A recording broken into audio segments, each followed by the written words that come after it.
Pros. I'm Jen Burson, founder of Generation PR and creator of the Profitable PR Pros community, as well as programs like the Pitch Lab and Agency Accelerator, which are designed to teach you how to become a pitching powerhouse and then launch, grow, and scale your own profitable PR agency.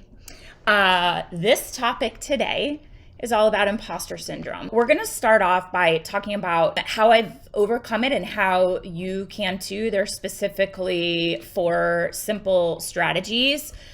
Sometimes it's the simple things that actually make the biggest impact because we tend to overthink it or think that there's this major shift that has to happen, but it's little subtle, consistent shifts that help us, address these things. Here are ways that I have overcome imposter syndrome that I hope can help you as well.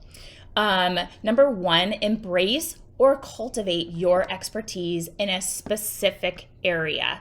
So sometimes imposter syndrome comes from just trying to be this jack of all trades and master of none. I like to say that if you think that you are, if you're trying to be everything to everyone, you end up being nothing to anybody. So if you hone in on a particular industry, that can allow you to feel really confident because you dive deep in cultivating strong expertise and learning the media contacts that are the gatekeepers that matter for your prospective clients, knowing all of the movers and shakers, knowing all the industry news. That's what gives you confidence because you're like, I know this industry. Like, I'm going to talk to these clients and there's no one more informed than me, because I am a subject matter, like a deep subject matter in their niche. So that's one way to do it. Doing that, diving deep as a subject matter expert, will make you feel way more confident that you're an expert in that service that you're offering to those clients. Number 2, remind yourself you cannot be successful all the time. You can't. Nobody is. Nobody's successful all the time. Nobody has 100% success all the time. But it can be easy for all of us to feel like that when you're looking at people's Instagram highlight reel, right? We're all trying to be authentic, but then there's that like faux authenticity on social media where you're like, that's not authentic, where you're like, oh, I'm just going to be, sharing like, oh my God, this just didn't go my way, but then it did. And look at how great it is. It's like, no, you're not. That's not authentic. We are seeing people's highlight reels. We are seeing people's greatest hits. You're not seeing the crap behind the scenes. It is not possible to be successful 100% of the time. You're not a superhero.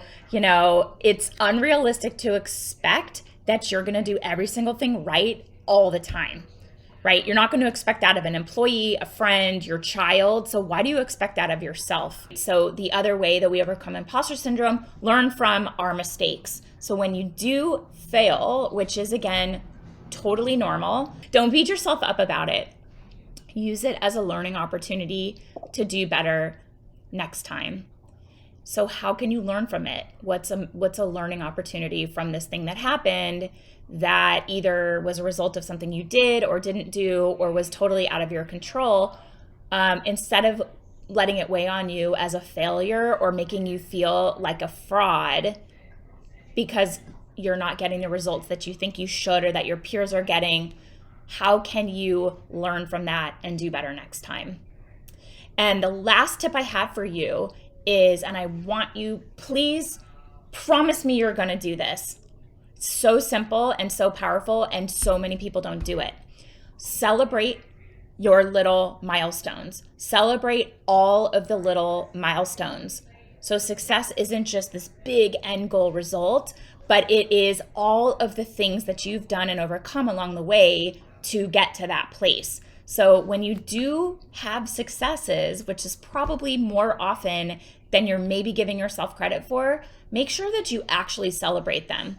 Congratulate yourself instead of just moving on to the next thing.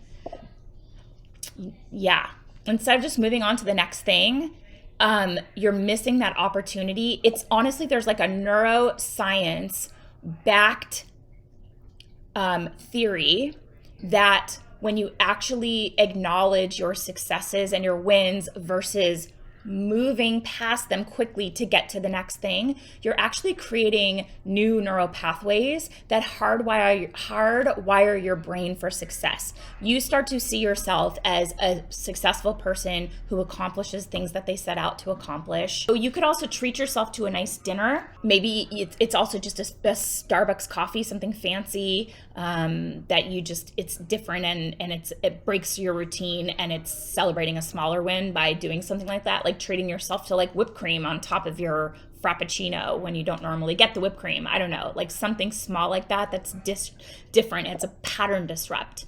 Yeah. The more you celebrate your successes, and especially the smaller ones, the more you'll start to realize, hey, I'm good at this. So that's how we overcome imposter syndrome.